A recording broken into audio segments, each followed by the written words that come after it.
करना है कि एक आपका मोटिवेशन कोड के साथ में हम लोग स्टार्ट करेंगे और आपका ये रीजनिंग प्रैक्टिस सेट जो लेकर के आया हूं, तो 17 क्वेश्चन इससे पहले हुए थे, आज मैं 18 से लेकर जो भी क्वेश्चन है वो सारे करवाऊंगा और ये आपके एग्जाम के पॉइंट ऑफ व्यू से बहुत ही इंपॉर्टेंट होंगे, चाहे आपका यूपीपी हो, रेलवे हो, एसएससी हो, बैंक हो, सीयूटी हो, सभी एग्जाम के लिए हो, जिसमें भी ये सारे टॉपिक कॉमन आएंगे जो मैं बता रहा हूं। ठीक है, ये practice set RRB NTPC special class भी है। ठीक है, चलिए, सपनों को साकार करने का कदम खुद पर विश्वास करना है। ठीक है, सपनों को साकार करने का पहला कदम खुद पर विश्वास करना है।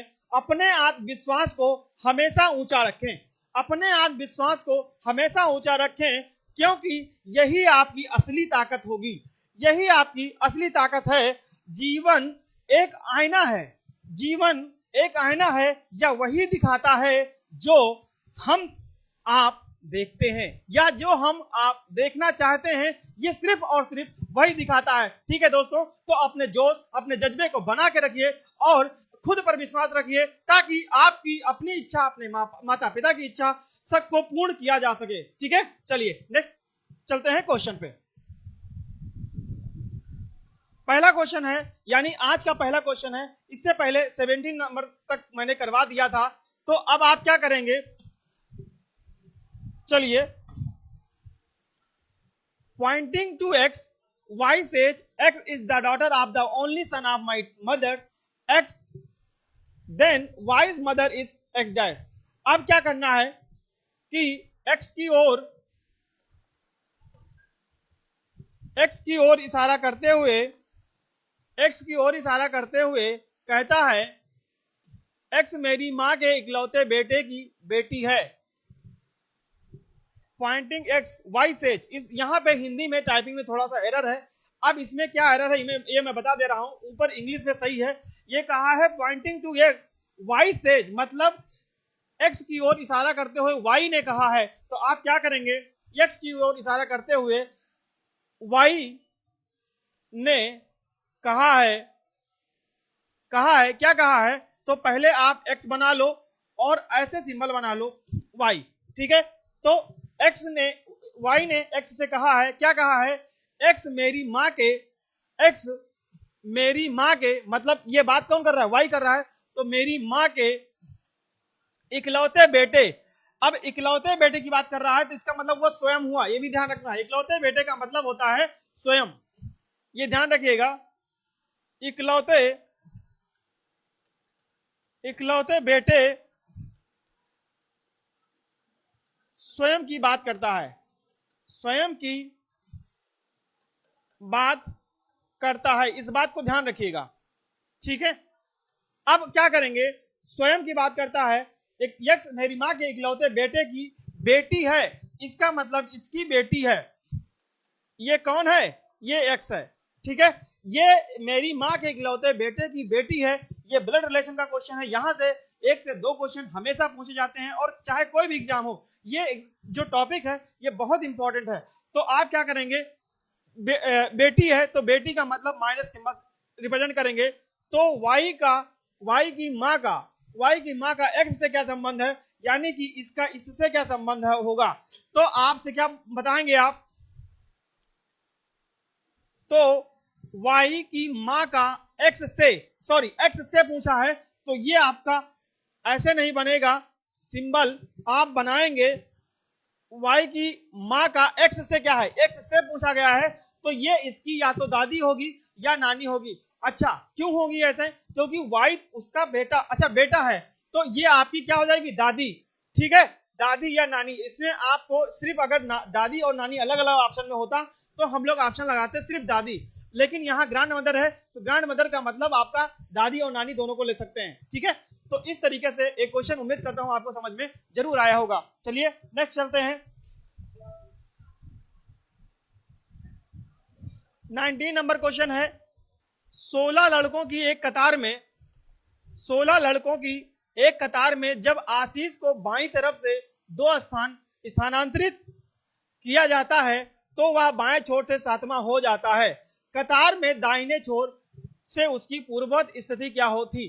तो आपका जैसे इंग्लिश वाले जो दोस्त हैं उनको ध्यान रखना है, इन अ रो 16 was when Ashish was shifted 2 places towards the left he became seventh from the left end.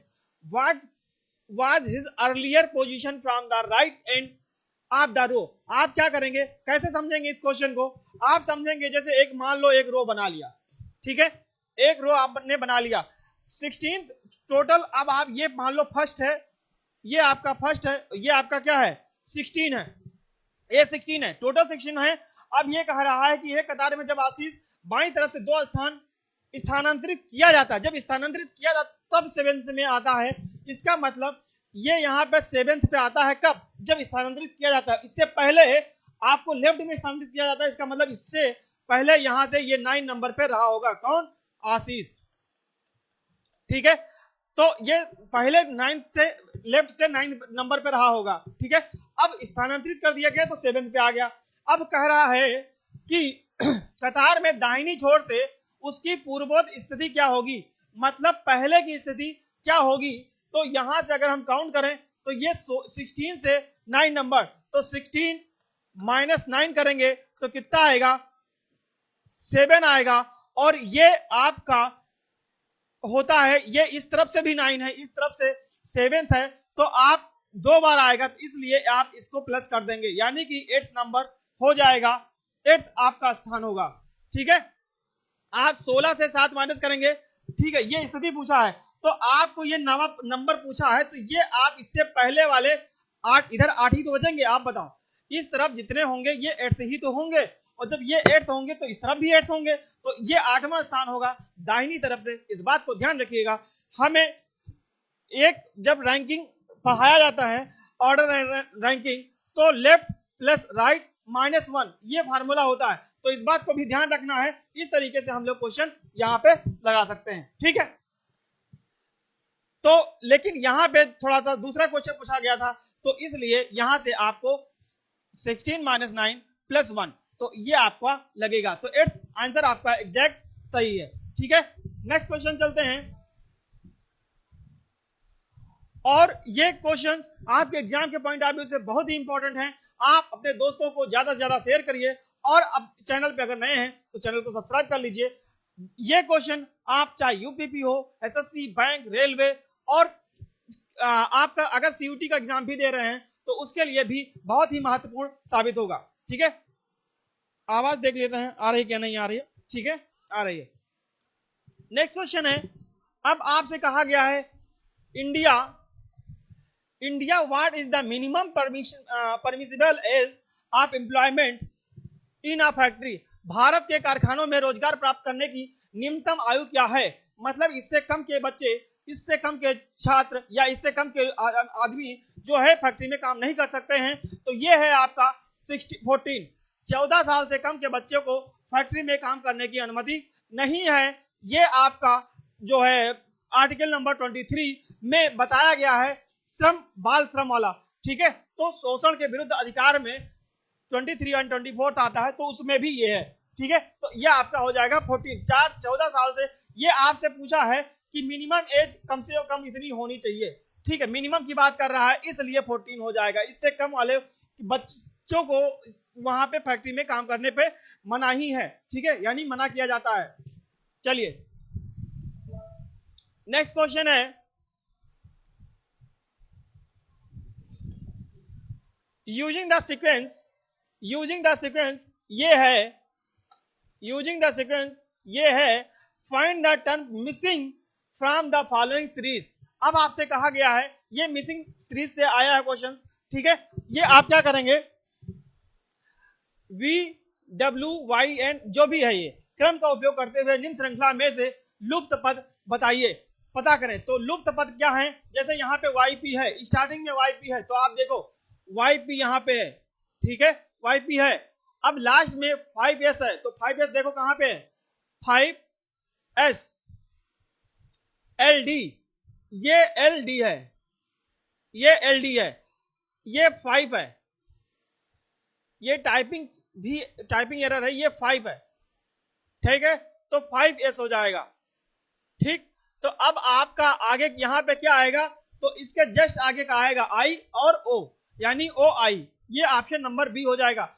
इस तरीके से जो मतलब यहाँ पे क्वेश्चन ऐसे लगाया जाता है कि जो पैटर्न फॉलो किया गया होगा वही अप्लाई करेंगे, जिस तरीके से किया गया होगा सेम ऐसे ही रखेंगे, ताकि हम अपने क्वेश्चन का आंसर को सही तरीके से लगा सके। ठीक है, तो ये आपका ओ आई हो जाएगा। चलिए नेक्स्ट क्वेश्चन है, आरजू वाज बॉर्न 25 जनवरी 2015। आरजू का जन्म जो है, आरजू का जन्म 25 जनवरी 2015 को हुआ था। ठीक है, जबकि आस्था का जन्म उसके 554 दिन बाद हुआ था, यानी while Astha was born 554 days later, यानी उसके बाद में हुआ था। On which date was Astha born, तो किस डेट को आस्था का बॉर्न, किस आस्था का जन्म हुआ था या हुआ होगा। ठीक है, तो आपको ध्यान रखना है कि 25 जनवरी 2015, अब 2015 को उसका जन्म उसके 554 दिन बाद, तो 554 दिन के बाद का मतलब होता है कि एक साल से भी ज्यादा का समय, एक साल से भी ज्यादा का समय। तो आप सीधे सीधे कह सकते हैं कि 25 जन 2016, यहां तक का आपके कितने दिन आ जाएंगे, 365 डेज आ जाएंगे। नॉर्मल ईयर, जो नॉर्मल ईयर होता है, नॉर्मल ईयर कितने दिन का होता है, 365 डेज का होता है। ठीक है, नॉर्मल ईयर कितने दिन का होता है, 365 डेज का होता है। अब आपके पास 365 डेज तो कैंसिल हो जाएंगे। अब आपसे पूछा गया है कि अब 25 जनवरी 2016, अब आपके पास बचा कितना, तो आप माइनस कर लीजिए, 554 से 365 माइनस कर लेंगे, तो आपके पास क्या बचेगा, 14 माइनस 5 9 हो जाएगा, और यहाँ 14 माइनस 6 9 हो जाएगा, तो आपके पास बचेगा 199। और 199 में अब आपको यहाँ 25 जनवरी से काउंट कर लीजिए, क्योंकि इसके काउंट करने के सिवा और कोई ऑप्शन नहीं भी है।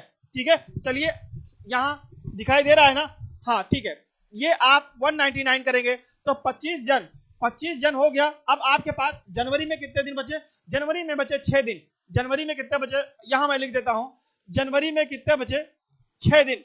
अब आपके पास 6 हो गया तो आपका कंप्लीट हो गया, जनवरी कंप्लीट हो गया।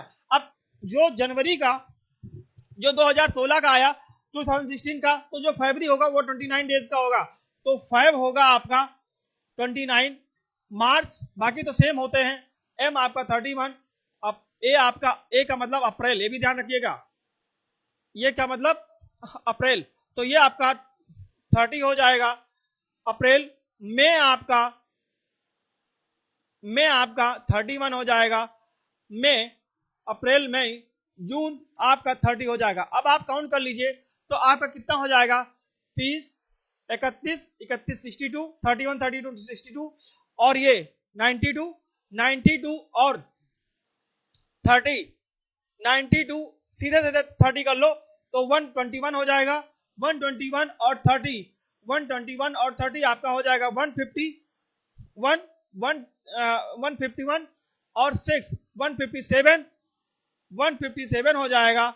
और अब आप क्या करेंगे, 157, अब जून के बाद जुलाई जो है आपका 31 हो जाएगा, तो ये 31 ऐड कर लीजिए, तो 718 और 8 और 5 और 3 8, और ये 188, ठीक है 188 हो जाएगा। तो ये आपके पास अब कितना बचा, जुलाई तक हो गया। फिर अब अगस्त में जाएंगे तो अगस्त में आपका ऑप्शन है कि नहीं है, तो अगस्त है, तो ये आप ध्यान रखिएगा, ये तो कैंसिल हो जाएगा।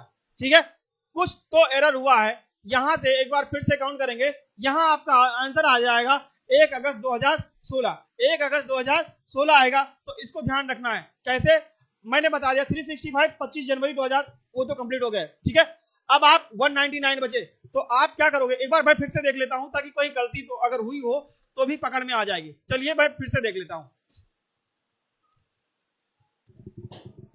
सॉरी,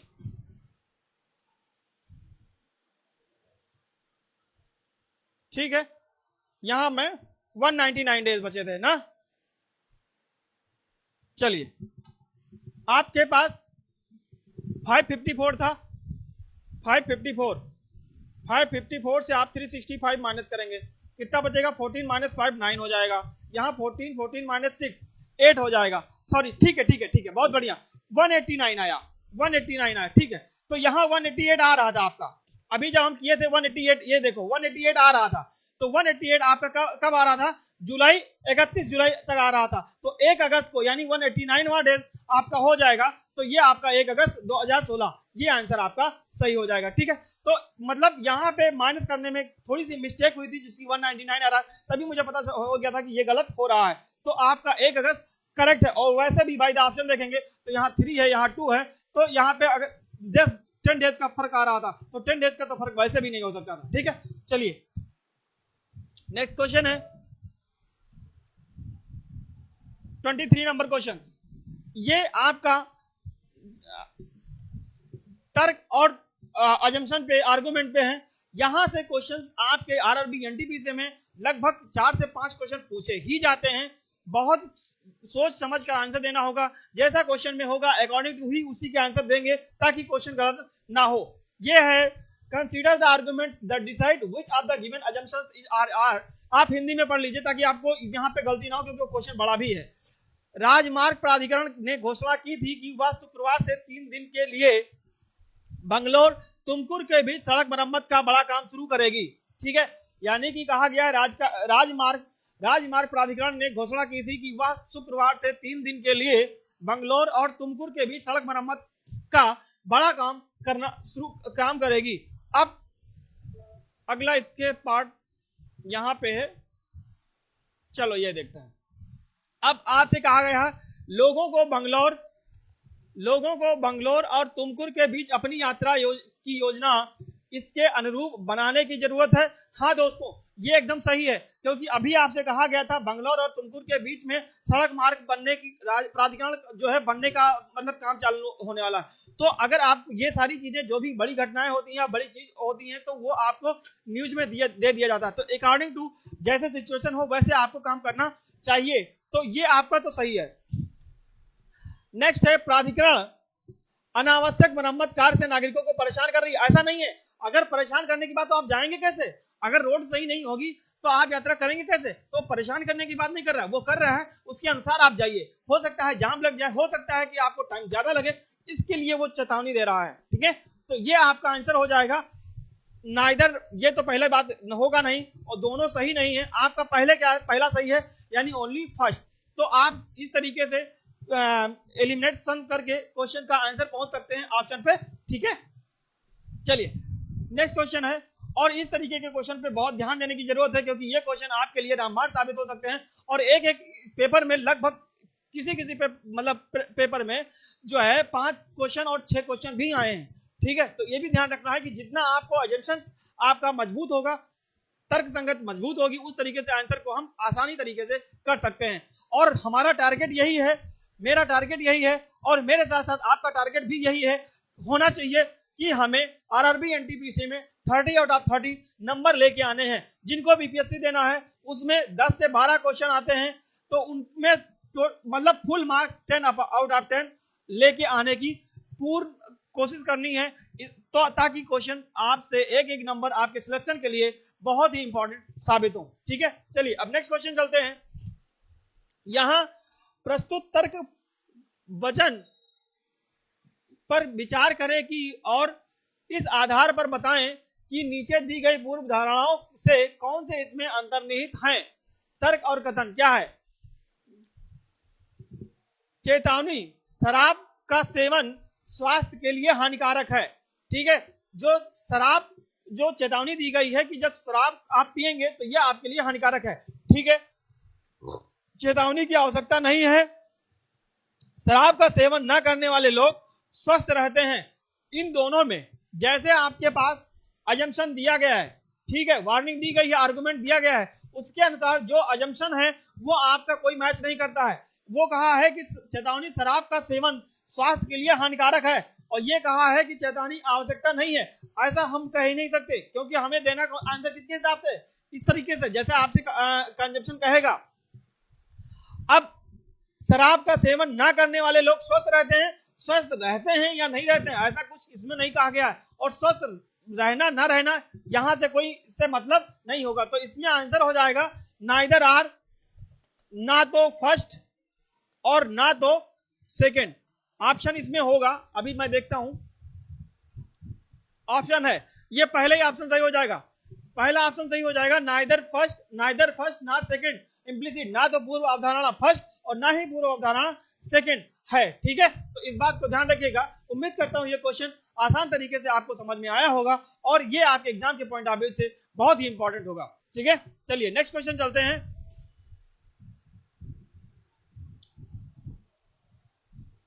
अरे क्वेश्चन तो खत्म हो गए, 24। ठीक है, मैं दूसरी पीपीटी लगा लेता हूं।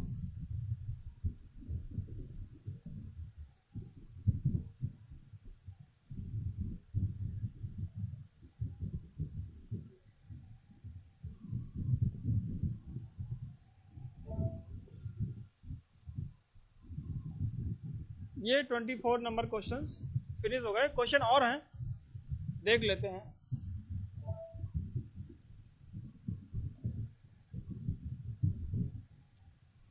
एक मिनट, मैं देख लेता हूं कि इसमें है कि नहीं है। ये क्वेश्चन नंबर, ये सारे मैं क्वेश्चन करवा दिया हूं, इसको आप लोग देखिएगा। इसमें से सारे क्वेश्चन हो गए हैं। इसमें देख लेते हैं कितने क्वेश्चन है, कुछ छूट तो नहीं रहा है। अगर नहीं छूट रहा होगा, इतने ही होंगे तो भी कोई दिक्कत नहीं है। बस आपको ध्यान रखना है कि हाँ जितना किया वो अच्छे से आना चाहिए। हाँ भैया, 24 नंबर 24 ही क्वेश्चन है। तो आगे हम लोग क्वेश्चन इसके आगे अब एक नया टॉपिक लेकर के आएंगे। ठीक है, चलिए कुछ अब नए टॉपिक के बारे में देख लेते हैं।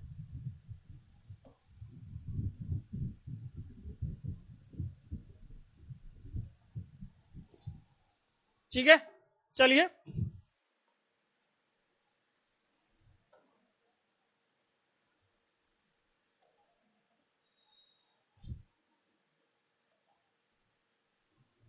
अब हम लोग रीजनिंग का कोडिंग डिकोडिंग टॉपिक तो मैंने फिनिश कर दिया था। ये प्रैक्टिस सेट 2 था, तो इसमें से आपको कुछ क्वेश्चन जो रह गए थे वो मैं, प्रैक्टिस सेट का तो सेकंड वाली कंप्लीट हो गई है। अब प्रैक्टिस सेट थर्ड लेकर के आएंगे, लेकिन इससे पहले जो मैंने टॉपिक पढ़ाया था वो कोडिंग डिकोडिंग का था। ठीक है, तो कोडिंग डिकोडिंग अब आपका फिनिश हो गया है।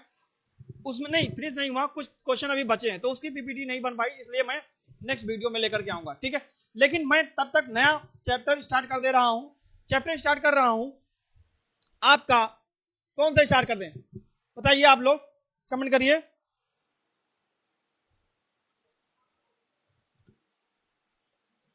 अब आप क्या करेंगे, चलिए स्टार्ट कर देते हैं।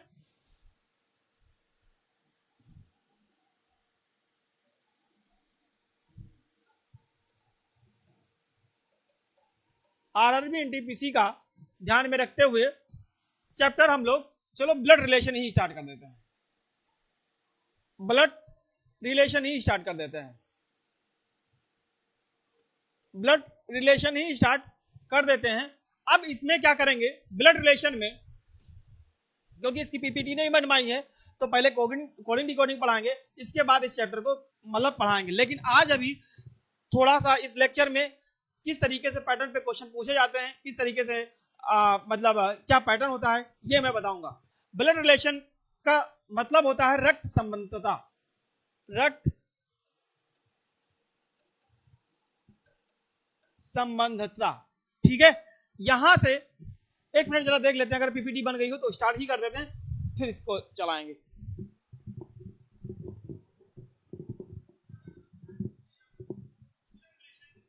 ये आप बताओ पीपीटी बन गई कि नहीं, पीपीटी कोडिंग डिकोडिंग वाली। हाँ खत्म हो गया है ये, इसमें क्वेश्चन तो हम समझे, तो इसको बंद कर दें।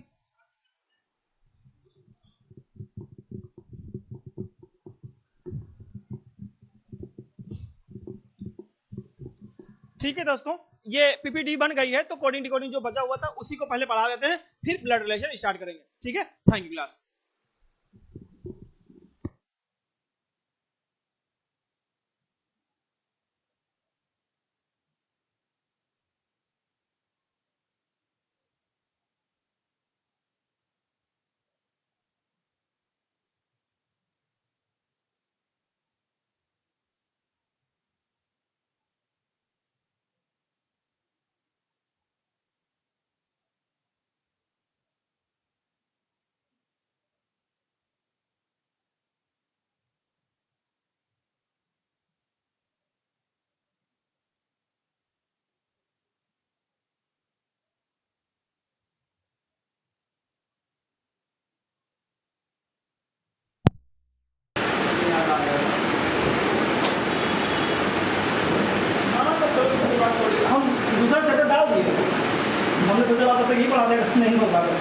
वही तो पूछ आगे तो हाँ कोने कोने में बना ही रहा हूँ